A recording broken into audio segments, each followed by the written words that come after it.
सुबह थी, लेकिन उस सुबह में कोई ताजगी नहीं थी। गिल्ड का दरवाजा खुला तो लोहे की चरमराहट किसी चेतावनी जैसी लगी। रजिस्ट्रार ने बिना ऊपर देखे मुहर लगाई। आग पार्टी ऐश हेलो में एंट्री फाइनल। मुहर की आवाज हरिओम के दिल में उतर गई। दरवाजे बंद हुए और उसी के साथ पीछे छूट गया एक सुरक्षित संसार। सफर शुरू रास्ता पहले पत्थर का था, ठंडा सपाट, पर हर कदम के साथ पत्थर की जगह राख आने लगी। जूते राख में धंसते गए और हवा भारी होती गई। 3 पुल आए। पहला पुल, नीचे सूखी नदी। दूसरा पुल, नीचे काले पत्थर। तीसरा पुल, नीचे कुछ नहीं, बस अंधेरा। मानिक्या ने अनजाने में पुल के किनारे से नीचे देखा। उसे लगा जैसे नीचे से कुछ देख रहा हो। उसने नजर हटा ली। 4 घंटे तक कोई बात नहीं हुई, कोई मजाक नहीं, बस कदम चलते रहे। हरिओम सबसे आगे था, हाथ में तलवार। आग नहीं जल रही थी, पर तलवार गर्म थी। उसने सोचा, एफ रैंक डंजन है तो ये भारीपन क्यों? डंजन का दरवाजा ऐश हॉलो एक गुफा नहीं था, वो एक मुंह था। काले पत्थर जैसे जले हुए दांत थे और अंदर से आती गर्म हवा सांसों में चुभ रही थी। यही है, शुभम बोला। हरिओम ने सिर हिलाया। रोगन की आवाज उसके दिमाग में गूंजी। पहला कमरा झूठ बोलता है। फॉर्मेशन, हरिओम ने कहा। शुभम आगे, हथौड़ा नीचे झुका हुआ। मनिक्या पीछे, भाला कसकर पकड़ा हुआ। कृष्णदाई, छाया ब्लेड लगभग अदृश्य। जैसे ही चारों अंदर गए, धड़ाम, दरवाजा बंद हो गया, इतनी जोर से कि गुफा कांप गई। मनिक्या की सांस एक पल के लिए अटक गई। ठीक है, शुभम बोला, अब पीछे नहीं। अंदर अंधेरा नहीं था, लाल रोशनी थी जैसे दीवारें खुद जल रही हों। गॉब्लिन एम्बुश पहली आवाज हंसी की थी, टूटी फूटी, कर्कश। खबरदार, हरिओम फुसफुसाया। छाया हिली और छोटे कद के प्राणी दीवारों से कूदे। हरी चमड़ी, नुकीले दांत, जंग लगे चाकू। गॉब्लिन आ गए, शुभम चिल्लाया। पहला गॉब्लिन सीधे कूदा। शुभम ने हथौड़ा घुमाया, पूरा वार नहीं, बस एक धक्का। गॉब्लिन दीवार से टकराया, हड्डी टूटने की आवाज आई। दूसरा गॉब्लिन मनिक्या की तरफ आया। मनिक्या ने भाला घुमाया, हवा तेज हुई और गॉब्लिन पीछे उछल गया। अब, हरिओम बोला, तलवार चली। आग नहीं, बस था। एक सीधा कट और गॉब्लिन गिर पड़ा। खून नहीं उछला, बस शरीर ढेर हो गया।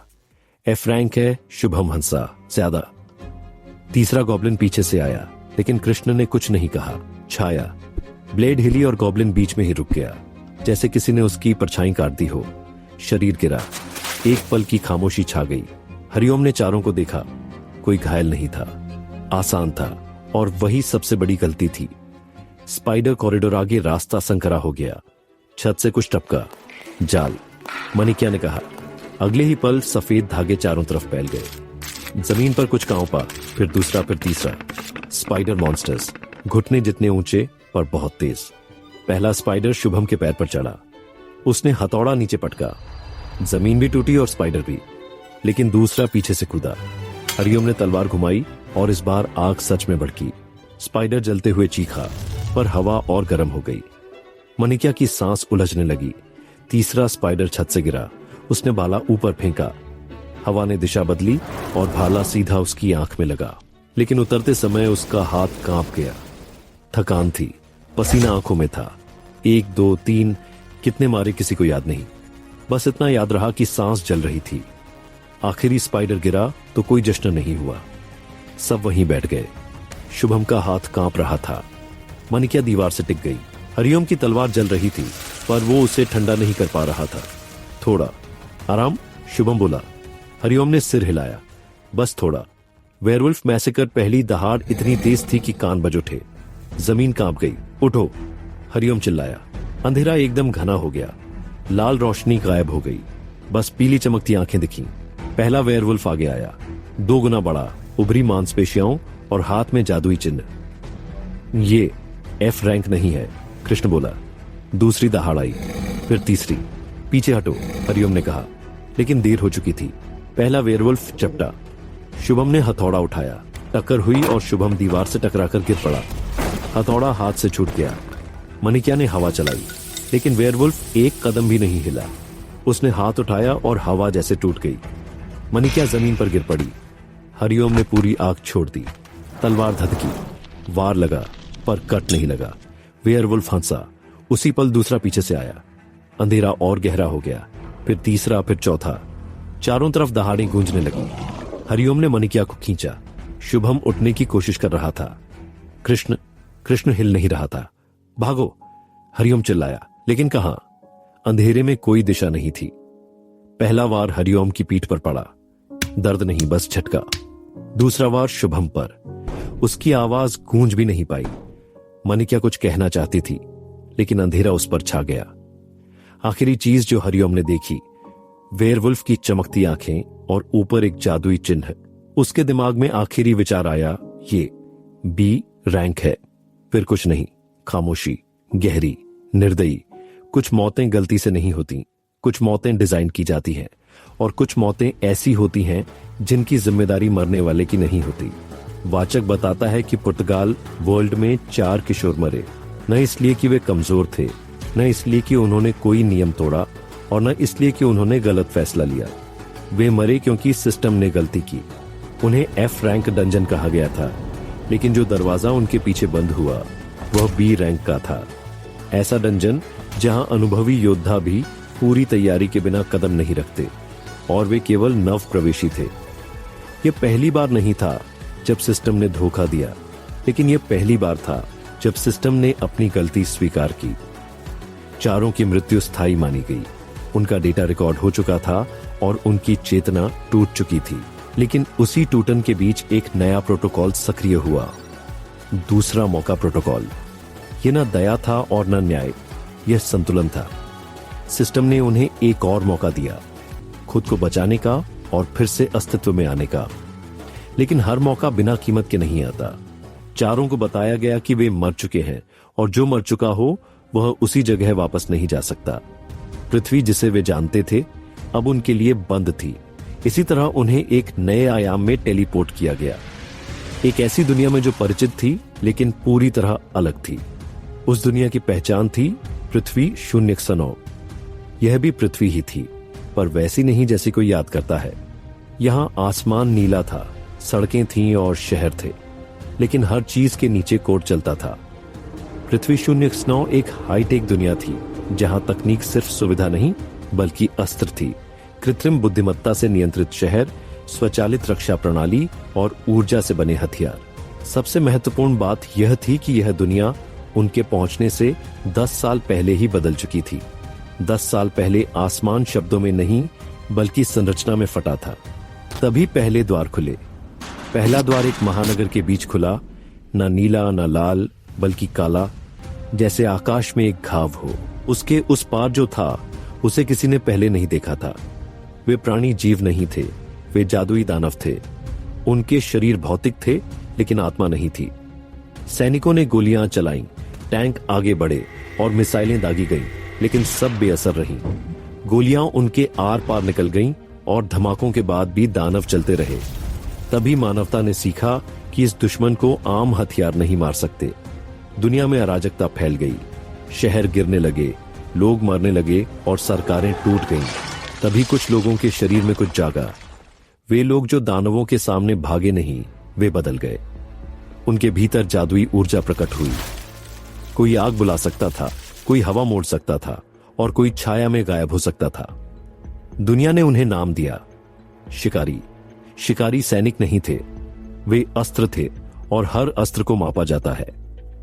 पृथ्वी 0x9 में शक्ति रैंक प्रणाली बनी। शिकारियों को उनकी शक्ति के आधार पर D rank, C rank, P rank, A rank और एस रैंक में बांटा गया। लेकिन इस प्रणाली का सबसे क्रूर नियम यह था कि जो शिकारी एस रैंक तक पहुंच जाए और फिर उसकी शक्ति गिरे, वह दोबारा कभी ऊपर नहीं जा सकता, क्योंकि एस रैंक मानव नहीं रहता, वह प्रणाली का हिस्सा बन जाता है। 10 साल में दुनिया ने अनगिनत शिकारी खोए, कुछ दानवों से, कुछ सिस्टम से और कुछ खुद से। पृथ्वी 0x9 अब शांति की दुनिया नहीं थी। यह द्वार बनाम शिकारी और दानव बनाम मानव के संतुलन पर टिकी हुई थी। और अब इस दुनिया में 4 नई चेतनाएं डाली गई थीं। वे अभी दिखाई नहीं दे रहे थे, कोई उनका नाम नहीं जानता था और न ही यह कि वे क्या हैं, लेकिन सिस्टम जानता था। उसने एक आखिरी पंक्ति रिकॉर्ड की, गलती से उत्पन्न इकाइयां स्थानांतरित की गईं। निरीक्षण प्रारंभ, क्योंकि कुछ गलतियां सिर्फ सुधारी नहीं जाती, कुछ गलतियां इतिहास बन जाती हैं। सबसे पहले जो एहसास हुआ वो ठंड थी, ऐसी ठंड जो त्वचा से नहीं बल्कि हड्डियों के भीतर से उठती है। फिर एक भारीपन महसूस हुआ, जैसे शरीर किसी और का हो। हरिओम की आंखें खुली, या शायद हैरी की। ऊपर आसमान था, लेकिन वो आसमान उसने पहले कभी नहीं देखा था। हल्का स्लेटी, जैसे किसी ने नीले रंग में धातु घोल दी हो। हवा में नमी नहीं थी, पर एक अजीब सी ऊर्जा तैर रही थी। उसने करवट बदलनी चाही और रुक गया। शरीर उसका नहीं लग रहा था। तभी एक भारी थकी हुई आवाज आई, क्या सब ठीक हो? हरिओम। नहीं। हैरी ने सिर घुमाया। कुछ दूरी पर एक आदमी बैठा था, लगभग 30-35 साल का। चेहरे पर दाढ़ी, कपड़े फटे हुए और पीठ एक बड़े पत्थर से टिकी हुई। उसका दायां हाथ कपड़े से बंधा था और खून सूख चुका था। घायल था लेकिन जिंदा। उसी पल बाकी तीनों की भी आंखें खुली। शुभम, या शायद सेनोए, सीधे बैठ गया और कराहा, ओह मेरा सिर। मानिक्या ने आंखें मलते हुए चारों ओर देखा और कहा, यह जगह, यह डंजन नहीं है। कृष्ण, नहीं, क्रियस सबसे आखिर में उठा। उसकी आंखों में घबराहट नहीं थी, बस एक भारी सवाल था।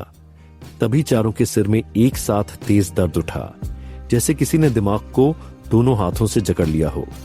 हैरी ने कान पकड़ लिए और दुनिया घूम गई। उसी घूमते अंधेरे में जानकारियां उतरने लगीं, नाम, उम्र और यादें। ऐसी यादें जो उनकी नहीं थीं, लेकिन अब अलग भी नहीं लग रही थीं। हैरी ने गहरी सांस ली और धीमे से बोला, तो समझ गया, हम फिर से किसी और दुनिया में भेज दिए गए हैं। उसने अपनी हथेली देखी। उंगलियां लंबी थीं और त्वचा का रंग थोड़ा अलग था। बुदबुदाते हुए बोला, और इस बार सिर्फ दुनिया नहीं, शरीर भी। वो अपने दोस्तों की ओर झुका और धीमे स्वर में कहा कि वे किसी और दुनिया में हैं और उन्हें नया शरीर मिला है। शुभम ने अपनी बांह देखी, जिसकी मांसपेशियां पहले से ज्यादा स्पष्ट थीं, और बोला कि उसका नाम अब सेनोए है। मानिक्या ने अपनी हथेली पर उभरी नीली रेखाएं देखते हुए कहा कि उसका नाम मैनिया है। फिर वो कृष्ण की तरफ मुड़ी। कुछ पल चुप रहने के बाद उसने कहा कि उसका नाम क्रियस है। सेनोए ने हल्की हंसी के साथ कहा कि सबका नाम और शरीर बदला है, बस दिमाग वही है। हैरी ने मुस्कुराकर जवाब दिया कि कम से कम उसका नाम मिलता जुलता है, हैरी और हरिओम। तभी पत्थर के पास बैठा आदमी खांसते हुए हिला और कराह उठा। चारों को याद आया कि वे अकेले नहीं हैं। उसने थकी हुई आंखों से उन्हें देखा और पूछा कि वे आपस में क्या फुसफुसा रहे हैं और क्या वे सच में जिंदा हैं। क्रियस ने उससे पूछा कि वह कौन है। आदमी ने हल्की मुस्कान के साथ अपना नाम बाक बताया और कहा कि अगर वो न होता तो वे चारों अब डंजन के मालिक का खाना बन चुके होते। ये सुनकर सेनोए चौंक गया और मैनिया ने फुसफुसाकर दोहराया, डंजन मालिक।